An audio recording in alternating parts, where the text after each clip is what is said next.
हम जीवन में जो भी करते हैं खुशी पाने के लिए करते हैं, लेकिन दुर्भाग्य से खुश रहना काफी मुश्किल काम लगता है।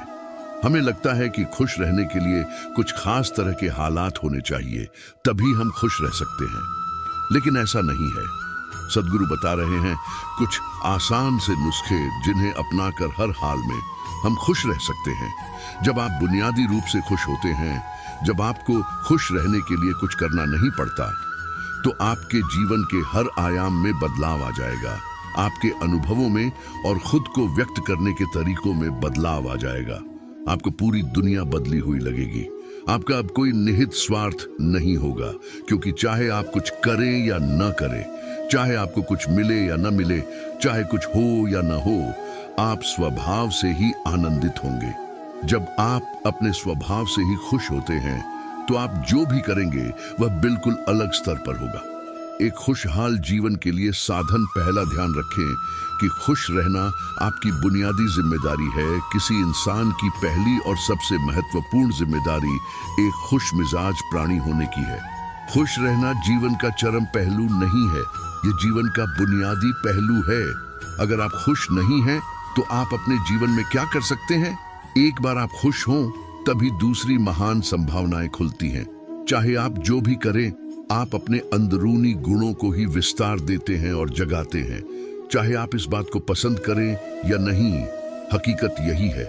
जब तक कि कोई महत्वपूर्ण चीज आपके भीतर घटित नहीं होती, आप दुनिया के लिए कुछ बहुत महत्वपूर्ण नहीं कर सकते। इसलिए अगर आप दुनिया के बारे में चिंतित हैं, तो पहली चीज आपको यह करनी चाहिए कि खुद को एक खुशमिजाज प्राणी में रूपांतरित करें। दूसरा, पहचानें कि खुशी आपकी मूल प्रकृति है। इससे कोई फर्क नहीं पड़ता कि आप अपने जीवन में क्या कर रहे हैं, चाहे वह कारोबार हो, सत्ता, शिक्षा या सेवा। आप ऐसा इसलिए कर रहे हैं क्योंकि आपके भीतर कहीं गहराई में एक भावना है कि इससे आपको खुशी मिलेगी। इस धरती पर हम जो कुछ भी करते हैं, वह खुश रहने की इच्छा से करते हैं, क्योंकि यह हमारी मूल प्रकृति है। जब आप बच्चे थे, तो आप यूं ही खुश थे। वही आपकी प्रकृति है।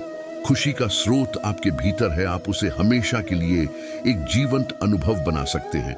इससे कोई फर्क नहीं पड़ता कि आप अपने जीवन में क्या कर रहे हैं, चाहे वह कारोबार हो, सत्ता, शिक्षा या सेवा। आप ऐसा इसलिए कर रहे हैं क्योंकि आपके भीतर कहीं गहराई में एक भावना है कि इससे आपको खुशी मिलेगी।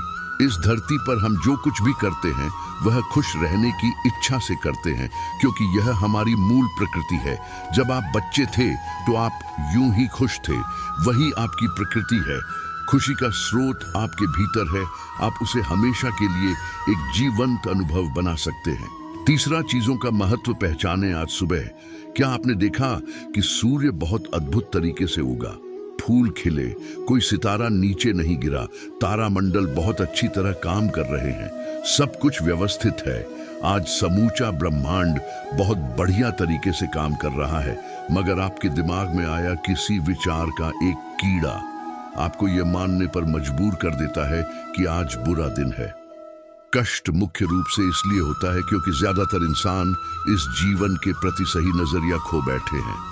उनकी मनोवैज्ञानिक प्रक्रिया अस्तित्व की प्रक्रिया से कहीं बड़ी हो गई है, या सीधे सीधे कहें तो आपने अपनी रचना को सृष्टा की सृष्टि से कहीं अधिक महत्वपूर्ण बना दिया है। यह सारी पीड़ा का बुनियादी स्रोत है। हम इस बात की पूरी समझ खो बैठे हैं कि यहाँ जीवित रहने के क्या मायने हैं। आपके दिमाग में आया कोई विचार या आपके मन की कोई भावना फिलहाल आपके अनुभव की प्रकृति को तय करती है। और यह भी हो सकता है कि आपके विचार और भावना का आपके जीवन की सीमित हकीकत से कोई लेना देना न हो। पूरी सृष्टि बहुत बढ़िया तरीके से घटित हो रही है, मगर सिर्फ एक विचार या भावना सब कुछ नष्ट कर सकती है। चौथा, मन या दिमाग को उसके असली रूप में देखें। जिसे आप मेरा मन कहते हैं, वह असल में आपका नहीं है। आपका अपना कोई मन नहीं है। कृपया इस पर ध्यान दें। जिसे आप मेरा मन कहते हैं, वह बस समाज का कूड़ेदान है। कोई भी और हर कोई जो आपके पास से गुजरता है, वह आपके दिमाग में कुछ न कुछ डाल जाता है।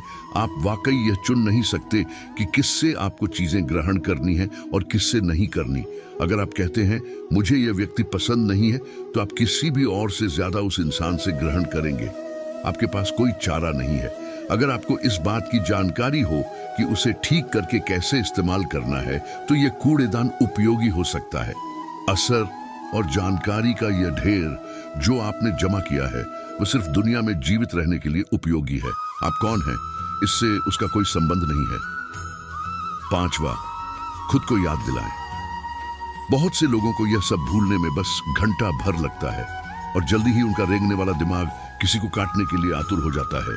इसीलिए हर घंटे खुद को एक खुराक दें, जीवन की अहमियत याद दिलाएं। अगर आप बहुत ही संवेदनहीन हैं तो हर आधे घंटे में खुद को याद दिलाएं। अगर आप भीषण रूप से संवेदनहीन हैं तो खुद को हर 5 मिनट पर याद दिलाएं। अपने आप को याद दिलाने में बस 10 सेकंड लगते हैं।